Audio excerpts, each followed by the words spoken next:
찬양대 큰 은혜 받았습니다. 우리 박수 한번 해주십시오. 아주 조용하게, 우리 일부 예배 때도 아주 조용하게 You Rise Me Up, 주님 날 세워주시네, You Rise Me Up 얼마나 조용하게 잘 불러줬는데, 둘이 약속을 했는지 오늘 또 조용한 노래들 아주 참 은혜가 됐습니다. 감사합니다. 자가용이 귀할 때 미국에서 어떤 목사님이 버스를 탔는데, 타고 가다 보니까 중간에 한 뚱뚱한 흑인 여자, 여러분 미국 사람 뚱뚱하다 그러면 여러분 상상 이상으로 뚱뚱합니다. 다리 하나가 내 몸뚱아리만한 사람도 있어. 근데 애들 둘 데리고 타더니 이 목사님 옆에다가 삐지고 앉으니까 이 목사님이 그냥 저쪽으로 콘으로 밀려갔어. 불평이 생겨가야지. 왜 또 하필 나한테 왔냐? 왜 뚱뚱한 사람 내 옆에 나를 쫓게 만든, 이런 불평이 생기는 거야. 그때 목사님, 목사라 범사에 감사라는 생각이 들어가지고 감사해야지. 불평했던 마음을 회개하고 하나님 앞에 속으로 감사합니다. 하나님, 이 뚱뚱한 흑인 여자가 내 아내가 아닌 것을 감사합니다. 물론 이 감사는 바리새적 감사지요. 바리새적 감사. 다른 사람이 나보다 못하고 내가 저 사람보다 나은 거 감사합니다. 바리새적 감사. 이건 아주 잘못된 감사. 근데 이 세상적인 감사는 다 보면 거의가 바리새적 감사죠. 한 10년 전에 미국 뉴욕 타임즈에 세계를 움직이는 백인이 나오는데, 그 중에 1등이 누구냐면은 미국 토크쇼의 여왕 오프라 윈프리라고 하는 흑인 여자입니다. 지금도 방송에 많이 나옵니다.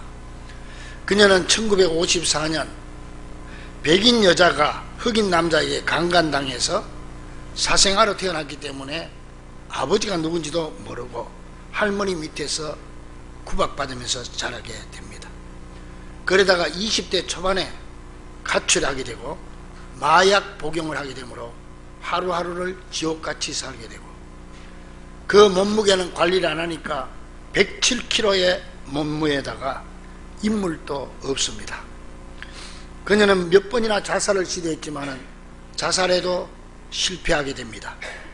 그러다가 어느 목사님께서 마련해준 저 구석 흙강 같은 빈 방이 있어서 거기서 살게 되면서 예수 그리스도를 만나게 되고, 그는 지금 미국 최고의 명사가 되었는데, 그는 꼭 하루에 5가지 감사할 일을 찾아서 매일 감사 일기를 썼다고 합니다. 그녀 감사 일기를 보면은 뭐 특별한 게 없습니다. 대체로 이렇게 되어 있어요. 오늘 또 거뜬하게 잠자리에서 일어날 수 있게 해주셔서 감사합니다. 또 유난히 눈부시고 파란 하늘을 보게 해주셔서 감사합니다. 점심 때 맛있는 음식을 먹게 해주셔서 감사합니다. 뭐 또 얄미운 짓을 한 동료에게 화내지 않았던 저의 참을성에 감사합니다. 뭐 이런 내용입니다. 그녀는 이렇게 매일매일 감사의 조건을 찾아서 기록한 것이 내 성공의 비결입니다. 그렇게 고백했습니다. 여러분들도 반드시 다음 주일에는 이 감사문을 써서 하나님께 올리시기 바랍니다. 내가 말로 감사하는 것보다 감사문을 쓰는 것이 훨씬 하나님이 기뻐하시고 하나님이 감동이 크고 또 내 마음에 감사가 확실해집니다. 나는 감사를 글로 쓰기를 좋아합니다. 제가 주례하면은 요즘은 신랑 신부에게 지난번에도 부탁을 했어요. 신랑은 장인 장모에게, 신부는 시아버지 시어머니에게 꼭 편지를 써라. 그것도 자기 손으로 직접 써라. 귀한 딸을 나한테 보내주셔서 감사합니다. 앞으로 잘 되고 잘 행복하게 살겠습니다. 꼭 편지 써서 드려라. 내가 그렇게 부탁을, 그거 안 해주면, 그 편지 안 쓰면 내가 주례 안 해준다. 그래도 편지를 받은 부모들, 양가 부모들은 얼마나 그걸 보고 마음이 기쁘겠습니까? 이렇게 글을 써서 전한다는 게 굉장히 중요해요. 또 지난번에도 유아세례 받을 때 유아세례 감사문을 쓰라고 그랬어요. 그 유아세례 감사문을 아이들이 이제 부모가 썼어요. 써서 나 지금 간직하고 있는데, 하나님 이 아이를 우리에게 주셔서 감사합니다. 이 아이 건강히 자라서 오늘 유아세례 받게 하심을 감사합니다. 앞으로는 하나님 말씀대로 잘 키우도록 하겠습니다. 쭉 편지를 써서 감사문을 써서 줬습니다. 얼마나 귀한 일입니까? 그래야 자신의 감사도 확실해지고 상대방에게도 더 큰 감동을 줄 수 있기 때문입니다. 제가 지난주에 미국 집회를 끝내고 돌아올 때도 비행기 안에서 내 딸에게 카톡으로 문자를 썼습니다. 이렇게 썼습니다. 여러분 한번 들어보세요. 내 사랑하는 딸, 너와 헤어지려니 너무나 섭섭하구나. 최서방도 하성이도 한참 동안 그리울 것 같다. 다정하게 그리고 열심히 사는 모습을 보니 든든하고 기쁘더라. 지금 아빠는 비행기 안에서 쓴다. 내리면 바로 보낼 거다. 그래 잘 살아줘서 고맙다. 늘 기도하마 사랑하는 딸 최서방 하성이를 그리워하며 아빠가. 어때요? 그래 탁 했다가 비행기에서 딱 내리면 톡 때리면 바로 속 들어가는 거예요. 그냥 헤어지면서 얘들아 잘 살아라, 고맙다, 신앙생활 잘하고, 그렇게 헤어지는 것보다 이렇게 글을 써서 전달하면은 훨씬 더 마음의 감동이 크고 오래 남게 되고 분명하게 되는 겁니다. 여러분 하나님도 마찬가지입니다. 이렇게 감사를 찾고 감사한 말을 하고 감사를 구체적으로 표현하는 사람을 축복해 주시고 하나님은 그를 더 높이 들어 서시는 줄로 믿습니다. 그 대표적인 인물이 역사상 최고의 부귀영화를 누린 솔로몬인데, 그가 이렇게 축복받은 비결이 오늘 본문에 잘 나타나 있습니다. 솔로몬은 어린 나이에 아버지 다윗 왕의 뒤를 이어서 이스라엘의 3대 왕이 됩니다. 어린 나이에 왕이 되고 보니까 겁이 덜컥 난 겁니다. 이 백성들을 어떻게 하나님의 뜻대로 잘 인도해 가야 되나. 그래서 가장 먼저 하나님 앞에 제사를 드립니다. 예배를 드립니다. 1,000마리의 소를 잡아서 제사를 1,000번째입니다.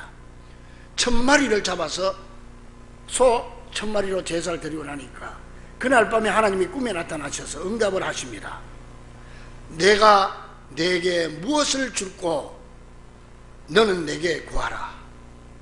솔로몬아, 내가 너에게 뭘 줄까? 넌 나한테 구하라.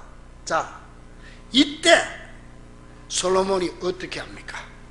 예, 하나님, 내 전쟁에서 이기게 하시고요, 내 건강하게 하시고요, 우리나라 사람들 행복하게 살도록 하시고요, 이렇게 하지 않았습니다. 이때 솔로몬은 나의 하나님 여호와여, 주께서 종으로 종의 아버지 다윗을 대신하여 왕이 되게 하셨사오니 듣는 마음을 종에게 주사 주의 백성을 재판하여 선악을 분별하게 하옵소서. 듣는 마음을 달라. 하나님 말씀을 잘 듣고 판단할 수 있는 지혜를 달라는 거죠. 이 말을 들은 하나님께서 자기 걸 구하지 않고 내 백성들을 위해서, 백성들을 편안하게 그리고 행복하게 하기 위해서, 이 땅에 하나님의 정의를 이루기 위해서 나한테 하나님 말씀을 잘 듣고 판단하는 능력을 달라고 하니까 이 어린 솔로몬이 얼마나 기특한지. 하나님께서 11절에 보니까 네가 자기를 위하여 장수를 구하지 아니하고 부도 구하지 아니하며 자기 원수의 생명을 멸하기를 구하지도 아니하고 오직 송사를 듣고 분별하는 지혜를 구하였으니, 12절에 내가 내게 지혜와 지식을 주고, 13절에 구하지 아니한 부귀와 영광도 내게 주노니 내 평생의 왕들 중에 너와 같은 자가 없을 것이라. 또 14절에 장수의 축복도 주리라. 우리가 이 말씀을요 조용히 묵상해 보면은 솔로몬이 이 놀라운 축복을 받은 것은 1,000번째 후에 하나님이 나타나셔서 내가 내게 무엇을 줄까 너는 구해라 했을 때, 그때 바로 요구한 게 아니고 먼저 하나님 앞에 감사했다는 것을 알 수가 있습니다. 이 솔로몬의 이 감사 내용을 보면 6절에 나와 있는데, 첫째는 아버지 다윗에게 큰 은혜를 베풀어 주심을 감사합니다. 둘째, 아버지께 베풀었던 그 은혜를 내게도 베풀어 주심에 감사합니다. 셋째, 하나님의 은혜로 나를 왕의 자리에 앉게 하신 그 은혜에 감사드립니다. 솔로몬은 먼저 이런 감사를 드린 다음에 나에게 지혜를 주십시오, 그것도 나를 위해서가 아니고 하나님의 백성, 이 백성들을 행복하게 하기 위해서, 이 땅에 하나님의 정의를 살아있게 하기 위해서 하나님의 음성을 들을 수 있는 마음을 달라고 그렇게 기도한 겁니다. 그랬더니 그 말이 하나님의 마음을 감동시켜서 지혜는 물론이고 구하지 않는 부귀 영화 그리고 장수의 축복까지도 다 보너스로 받게 된 것입니다. 사랑하는 여러분, 우리는 여기서 분명히 깨달아야 합니다. 우리가 하나님을 감동시킬 때 하나님은 우리가 구한 것보다 더 크고 놀라운 축복을 우리에게 주신다는 사실입니다. 자, 그렇다면 우리가 어떻게 하나님을 감동시킬 수 있을까요? 하나님은 우리의 어떤 행동을 보시고 감동을 받으실까요? 간단합니다. 먼저 감사할 때 감동을 받으시는 하나님이십니다. 무엇보다 먼저 감사하는 겁니다. 구하는 것보다 먼저 감사하는 겁니다. 그러니까 먼저 받은 은혜를 잘 헤아려야 됩니다. 그리고 그 받은 것에 대한 감사를 해야 됩니다. 그 다음에 요구사항을 말할 때 하나님이 감동을 받으십니다. 감사는 다 제쳐놓고 이것 주세요 저것 주세요, 그것도 괜찮습니다. 그러나 그 어린아이 신앙입니다. 그보다 장성하게 되면은 먼저 감사하고 그 다음에 요구하는 겁니다. 이때 하나님이 감동받습니다. 이것이 바로 오늘 제목인 솔로몬의 축복 법칙입니다. 따라서 우리는 먼저 받은 것을 잘 헤아릴 줄 아는 사람이 되어야 됩니다. 받은 것을 헤아릴 줄 모르면 아무리 많이 받아도 감사할 줄 모르기 때문입니다. 한번 깊이 생각해 보세요. 지난 한 해 동안 하나님께 어떤 은혜와 축복을 받았습니까? 먼저 교회적으로 보세요. 그렇게 기도하던 건축 허가가 나서 얼마나 기뻤습니까? 그 건축 허가 때문에 몇 년을 싸웠습니까? 그런데 그 허가가 얼마나 기뻤고, 또 우리가 기공 예배를 드릴 때 그 순간이 얼마나 가슴 벅찼습니까? 벌써 잊어버리지는 않았습니까? 뿐만 아니라 개인적으로도 하나님 앞에 감사할 일이 얼마나 많습니까? 그 아슬아슬했던 순간들 기억해 보세요. 가정적으로도 사업적으로도 얼마나 하나님 앞에 감사할 일이 많습니까? 이거를 감사의 조건을 잘 기억해서 구체화시켜야 되는 겁니다. 여러분 머릿속에 정리를 해야 됩니다. 그냥 흘러보내면 안 됩니다. 그냥 범사에 감사합니다, 이것도 괜찮지만 중요한 것은 감사를 구체화시켜서 정리를 해서 가슴에 품고 머리에 새겨야 돼. 요런 점이 감사하다, 감사의 조건을 기억해내고 그 감사를 습관화시키기 위해서 연습하고 또 열심히 훈련해야 되는 겁니다. 이것이 바로 솔로몬의 축복 법칙 1단계입니다. 여러분 마음속에 있는 감사를 끄집어내서 정리하십시오. 교회에 대해서, 남편에 대해서, 아내에 대해서, 자녀들에 대해서도 얘들아 고맙다, 너희들 이쁘게 잘 살아주니까 고맙다. 이 감사를 정리해야 돼요. 감사의 조건을 끄집어내야 돼. 그래서 영성학자 헨리 나우에는 말했습니다. 감사하는 삶에는 훈련이 필요하다고 그랬습니다. 이걸 훈련해야 되는 겁니다. 그 다음 2단계로 감사한 내용을 깨달았으면 감사를 표현해야 됩니다. 이것도 훈련이 필요합니다. 그래서 감사는 습관이다라는 말이 있습니다. 습관적으로 불평하고 습관적으로 감사합니다. 그래서 먼저 마음속에 있는 감사를 말로 표현하고 손과 발로 정성으로 표현해야 됩니다. 그러면 하나님께서 솔로몬에게 주신 것처럼 내가 원하는 것보다 더 큰 축복으로 채워주실 줄 믿으시기를 간절히 축원합니다. 누가복음 17장 11절 이하에 보니까 예수님께서 하루는 사마리아 지방을 지나가시는데 한센 병자 10명이 멀리서 예수님을 보게 됩니다. 이 사마리아에 살고 있던 10명의 한센 병자들은 멀리서 예수님을 보고는 소리를 지릅니다. 예수 선생님이여 우리를 불쌍히 여기소서, 우리를 불쌍히 여기소서.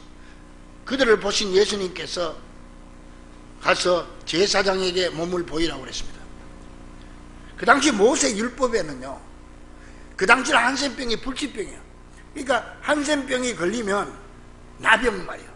걸리면은 제사장에게 가서 몸을 보이고, 아 이거 나병이다, 이거 한센병이다 판명이 되면 그날부터 그 집과 동네에서 살 수 없습니다.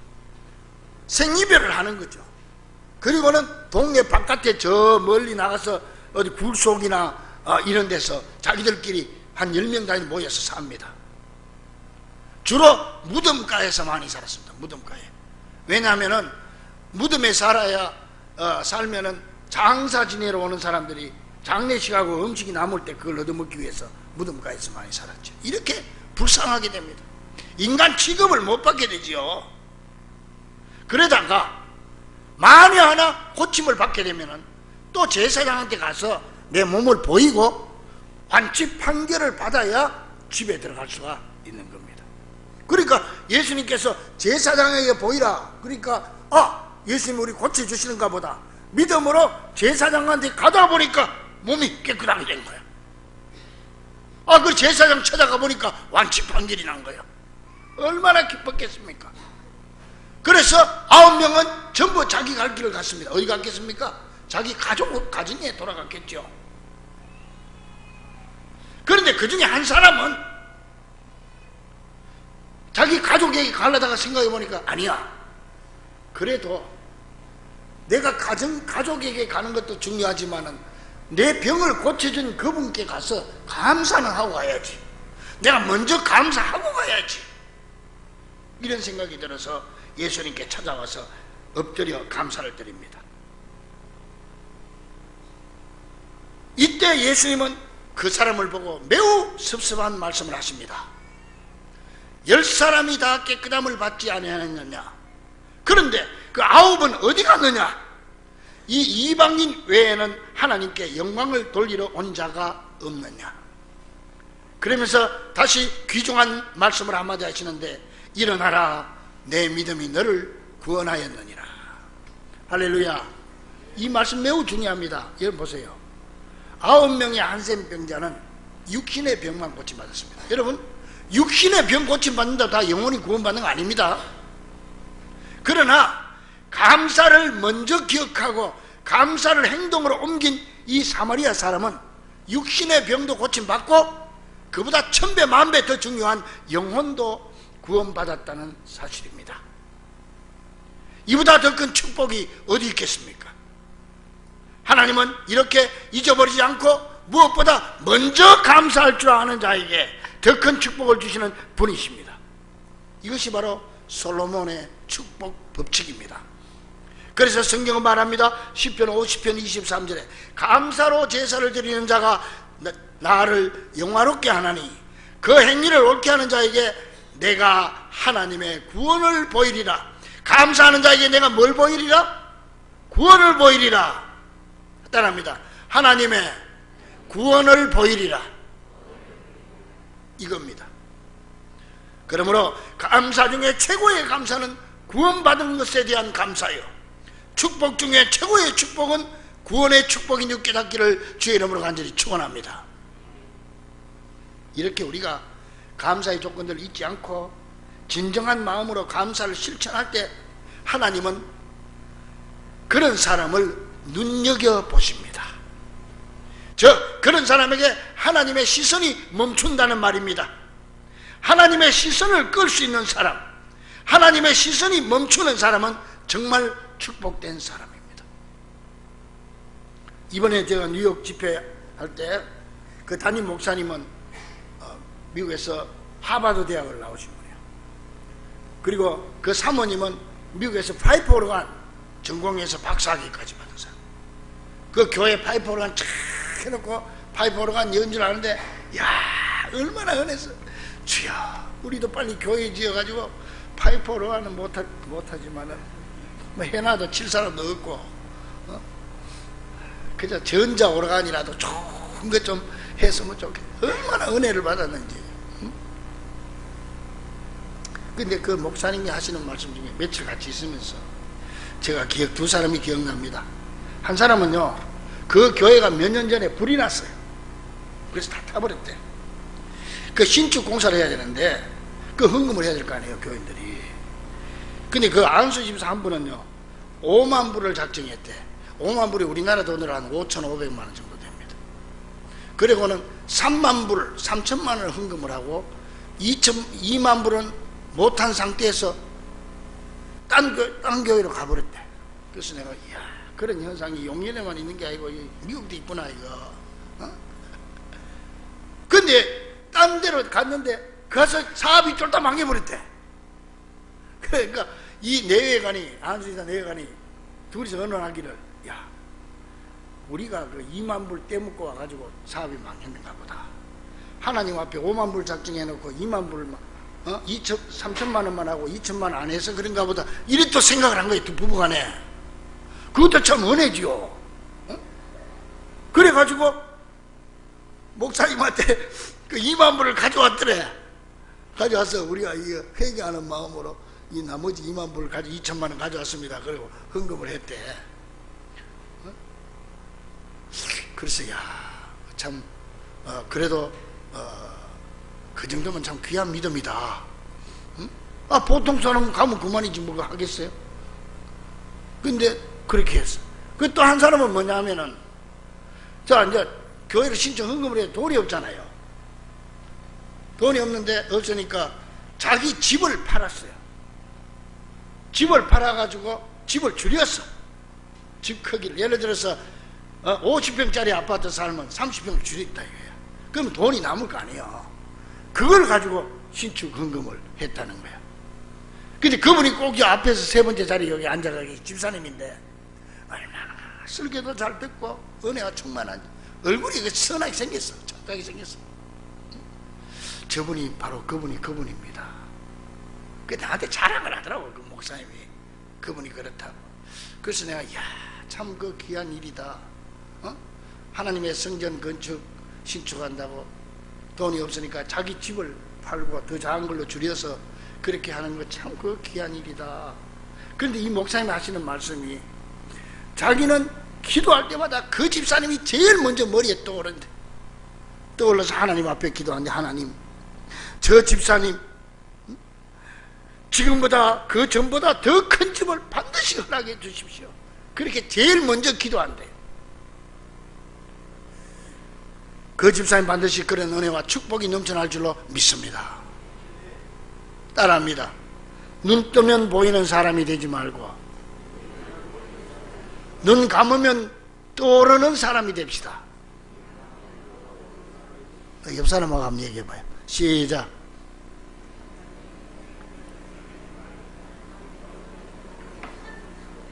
그것도 모두가 다 잊어버리겠어. 눈 뜨면 왔다 갔다 하는 사람 되지 말고 눈 감고 기도할 때 툭 떠오르는 사람. 이런 사람이 예수님의 시선이 멈추는 사람이에요. 이런 사람을 예수님은 주목해 보시는 것입니다. 어느 목사님이 부흥회 설교하는데 설교하고 나서 이제 통성기도 하잖아요. 근데 어떤 젊은 사람이 막 유별나게 일어서서 막 뛰면서 막 다 고래고래 소리를 지르면서 막 옆 사람 막 기도도 못하게 막 그래 하더라. 그래서 참 그 열심히 하는 건 좋지만 좀 별나다. 그 예배 후에 목사님 물어봤대. 아, 왜 그렇게 유난하게 기도하십니까? 그랬더니 이분이 하는 말이, 강사 목사님 생각해 보세요. 수백 명이 지금 소리 질러 기도하는데 하나님이 누구 기도 들어주겠습니까? 하나님의 눈에 뜨이게 기도해야지. 그래서 하나님의 눈에 뜨이려고 저 사람보다 더 크게 기도했지요. 그런다고 하나님 눈에 뜨이는 거 아닌데 말입니다. 여러분, 근데 성경을 보면요, 가끔씩 예수님의 시선을 멈추게 한 사람들이 발견돼요.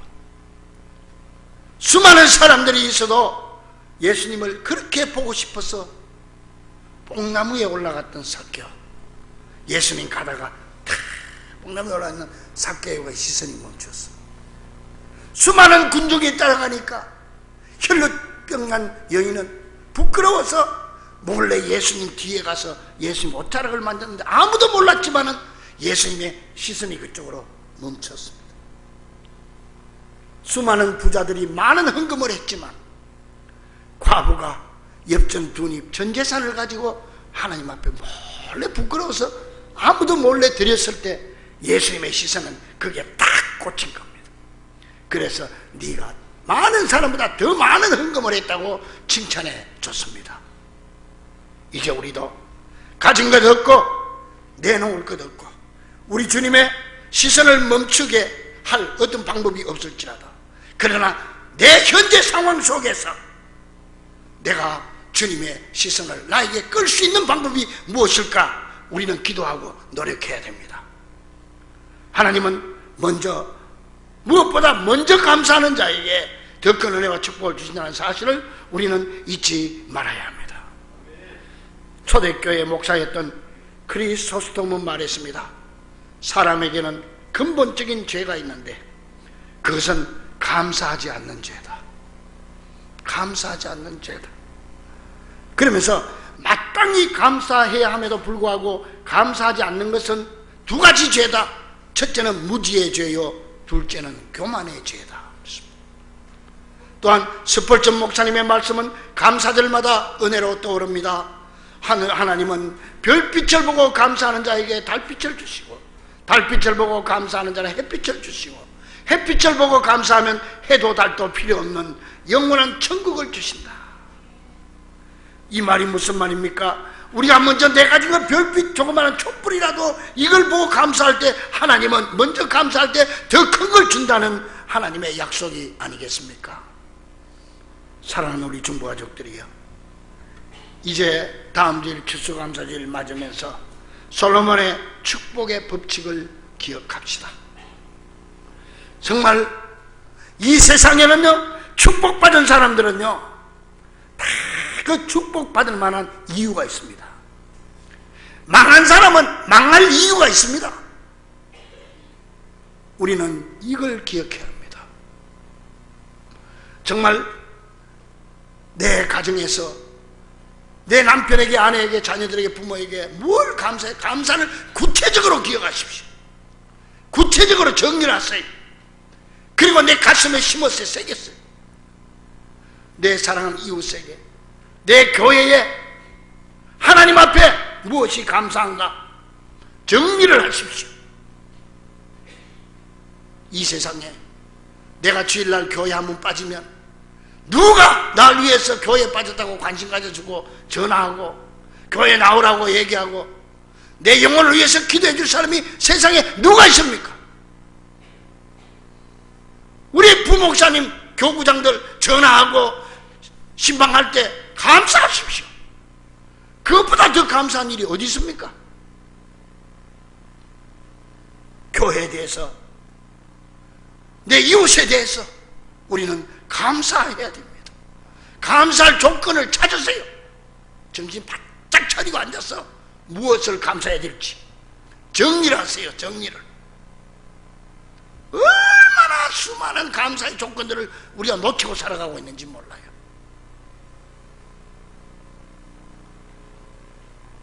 그러므로 특별히 이 한 주간 동안 잊어버린 감사의 조건들을 기억하도록 합시다.